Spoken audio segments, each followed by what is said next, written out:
जय Hind dear friends. कैसे हैं आप लोग? Hope so you guys are doing great. So इस वीडियो में हम बात करने वाले हैं जो BSF HCM live mock text book पे लाइव है, जो कि संडे को रात के 9 बजे तक लाइव रहेगा। सो इससे पहले आप सबको मस्ट अटेम्प्ट करना चाहिए अगर आप एक सीरियस एस्पायरेंट हैं BSF HCM एग्ज़ाम को लेके। सो बेसिकली इस मॉक में फ्री मॉक है, पहली बात सबके लिए, कोई भी इसको अटेम्प्ट कर सकता है, पास हो चाहे ना हो। तो इस मॉक में जो मैथ्स आई है उसका सॉल्यूशन हम डिस्कस करने वाले हैं with the best possible approach. Okay, so without wasting much of time let's get started. सबसे पहले इसकी लैंग्वेज बदलता हूँ। चलिए शुरू करते हैं। 8 साल में कोई पैसा 30,000 से 42,000 हो गया तो रेट ऑफ इंटरेस्ट या फिर ब्याज की दर बताइए। 30,000 से 42,000 मतलब 12,000 बढ़ा। 8 साल में तो एक साल में हुआ 1,500 बढ़ा।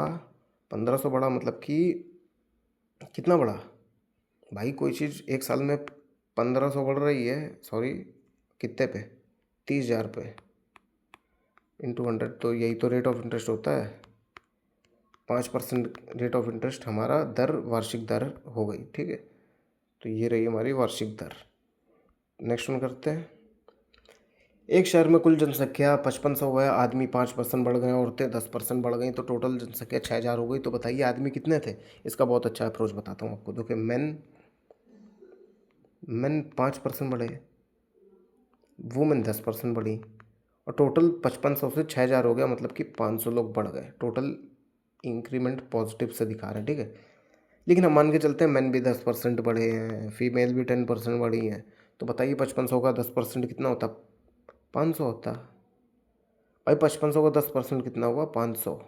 ओके, नहीं नहीं 550, सॉरी 5500 का 10% 550 ये होता। तो यार पहले नॉर्मल डेटा के हिसाब से तो बात हो रही थी 5%, 10% की, तब तक 50 बढ़े, मतलब 500 बढ़े। लेकिन अब ये 550 कहाँ से आ गए? ये इसलिए हो गया क्योंकि हम लोगों ने डेटा में चेंजमेंट कर दिया। 5% की जगह मैन 10% कर दिया, इसलिए यहाँ 50 एक्स्ट्रा दिख रहे हैं, ठीक है। तो इससे हम ये समझते हैं कि अगर हम 5% हमने मैन बढ़ा दिए तो 50 लोग और आ जाएंगे। तो यार पूरे मैन 100% होंगे ना। तो निकाल लो 5% की वैल्यू 50, तो 100% की वैल्यू 1 2 3, तो टोटल मैन इतने हो गए, ठीक है।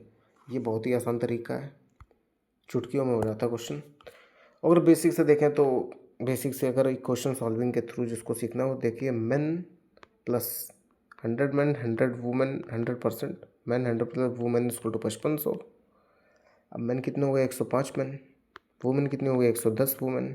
अब हो गया हमारा 6,000, 1 2 3। तो बस इसको सॉल्व कर लेना और 100 मैन की वैल्यू निकाल लेना, क्योंकि पहले 100 ही मैन थे, वही पूछा गया। बस इससे अब सॉल्विंग के लिए आप फंस सकते हैं, इसलिए मैं आपको रिकमेंड करूँगा पुरानी अप्रोच जो बताई उससे सीखिए। अब आप देख सकते हैं मैंने इसमें इतना टाइम लिया, या फिर इसके पहले वाले में इतना टाइम लिया। तो मेरा टाइम छोड़िए, एग्ज़ाम में इतना टाइम होता है कि बहुत ही चिल मोड में आप एक एक दो दो बार वेरीफाई करके आराम से पानी पीते हुए टहलते हुए क्वेश्चन कर सकते हैं। काफ़ी टाइम देते हैं इस एग्ज़ाम में, इसलिए मैं टाइम लेके कर लेता हूँ, लेकिन असली में इतना टाइम लगता नहीं है। ओके, सो आगे बढ़ते हैं। ये कौन सा क्वेश्चन है? इसमें देखिए, एक चोर ने अपराध किया है और 12 मीटर पर घंटे की गति से मौके से भागा, ठीक है। चोर भागा है ना। पर इस क्वेश्चन को मैं कैसे करता हूँ, देखिए एक लाइन बनाता हूँ। चोर भाग रहा है तो चोर आगे रहेगा, थीफ लिख देते हैं, पुलिस या फिर जो भी उसको चेस कर रहा है वो पीछे, और यहाँ से यहाँ तक की दूरी ये हमारी डिस्टेंस हो जाती है। तो देखिए चोर 12 की रफ्तार से भाग रहा है, 12 यूनिट याद रखिएगा, मीटर प्रति घंटा। चोर के भागने के 20 मिनट बाद एक सिक्योरिटी गार्ड उसके पीछा करता है, जो कि 20 मीटर के बाद भागता है, तो और 20 मीटर बाद पकड़ लेता है उसको। तो पहले वो 20 मिनट बाद इसने भागना स्टार्ट करा, तो 20 मिनट तक चोर यहाँ से यहाँ पहुँच गया। भाई चोर यहाँ से यहाँ पहुँचा, तब ये अपनी जगह पे यहाँ खड़ा हुआ आके। तो इतनी देर में कितनी दूर भाग गया चोर? स्टार्टिंग पॉइंट से यहाँ तक, मतलब यहाँ से यहाँ तक पहुँचने में, यहाँ से यहाँ तक पहुँचने में कितनी डिस्टेंस उसने ट्रेवल करी अभी तक?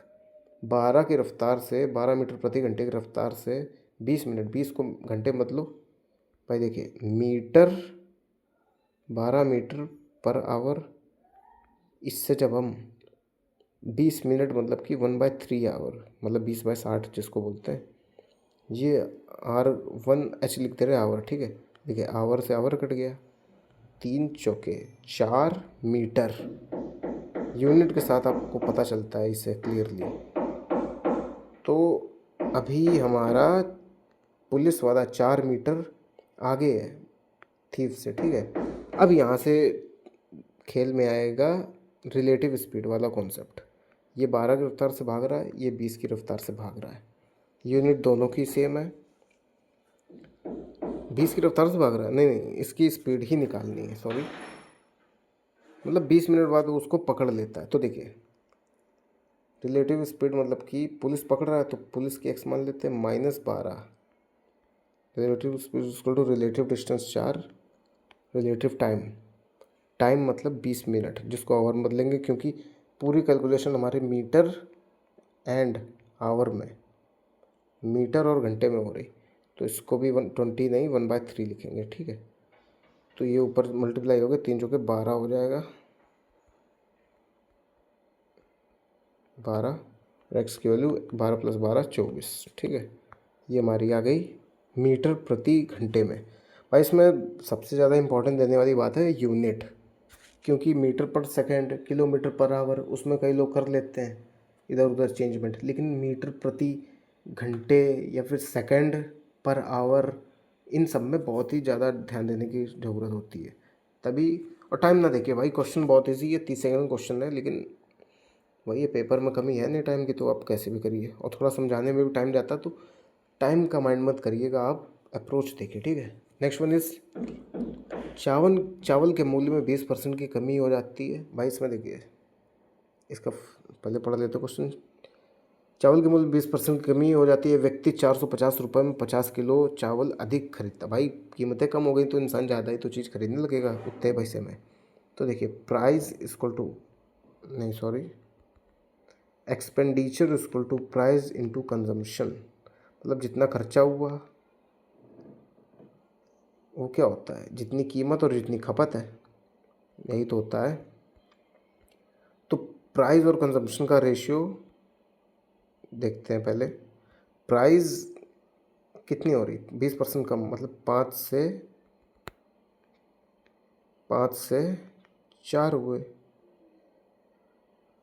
तो कंजम्पशन हमारा 4 से 5 हो जाएगा।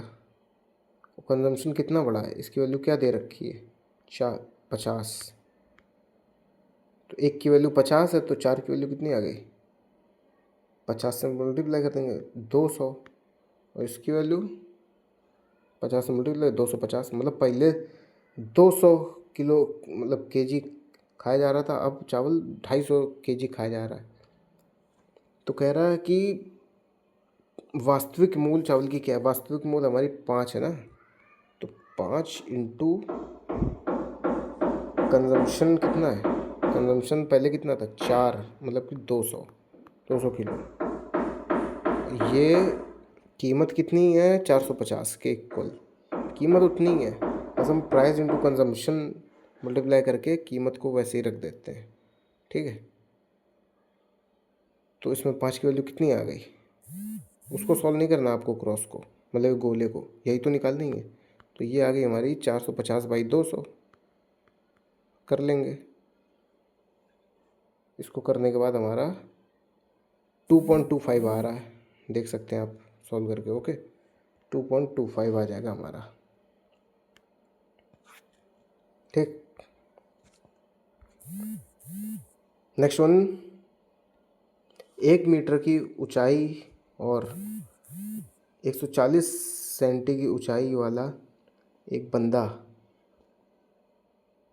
बेलनाकार टैंक धातु के चादर को, थोड़ा सांस ले लेता हूँ, एक सेकेंड।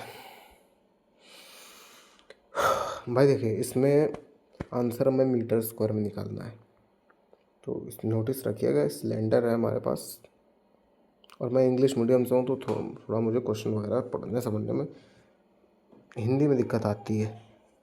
तो बेलन सिलेंडर होता है, वो तो मैं कर चुका हूँ, इसलिए पढ़ने के बाद समझ आ जाता है।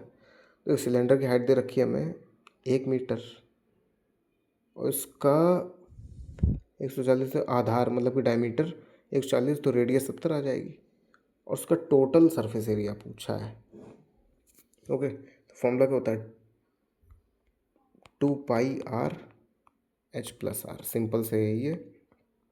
यहाँ पे r की वैल्यू 70 रखना है, h की वैल्यू 70 नहीं, 70 ना रखना, या फिर भाई पूरी कैलकुलेशन सेंटीमीटर में कर दो, आखिरी मीटर बदल देना, या फिर पूरी कैलकुलेशन मीटर में कर दो, तो आंसर भी मीटर में ही पूछा है तो मीटर में ही आ जाएगा, जैसा आपको सही लगे। चलिए मीटर में करते हैं, R1 रखेंगे,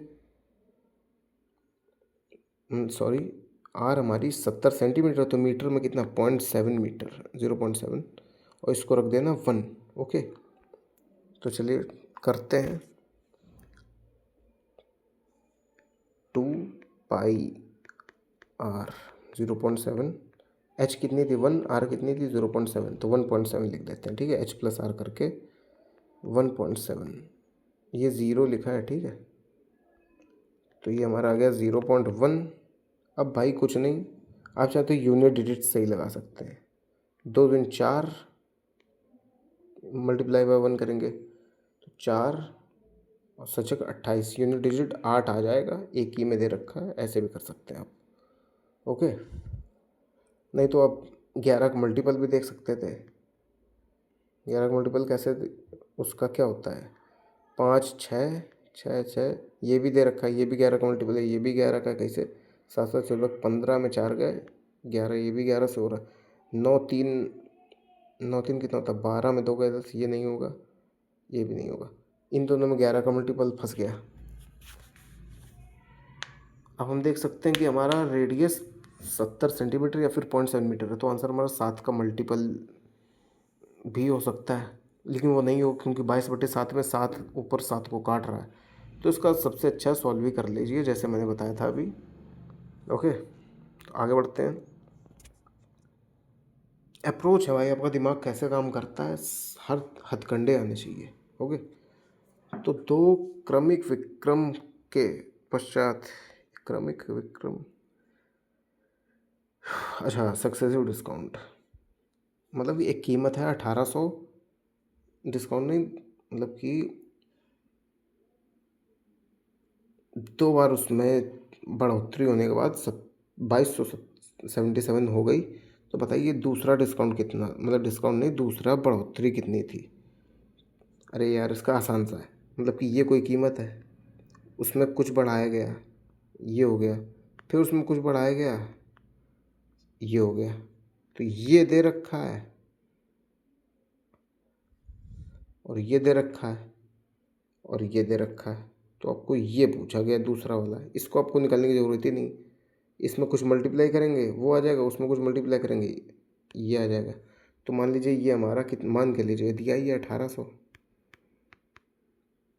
पहली बढ़ोतरी 15% जो कि 3/20 होती, 23/20, दूसरी बढ़ोतरी हमें पता नहीं, तो मान लीजिए x से y, और टोटल कितना हो गया 2777।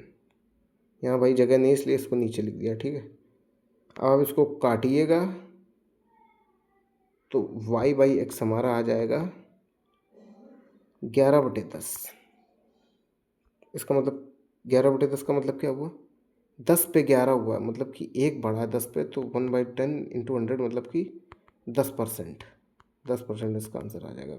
इजी क्वेश्चन है, एक बार फिर बता देता हूँ, अप्रोच कैलकुलेशन आप देख लेना, जल्दी जल्दी बता देता हूँ।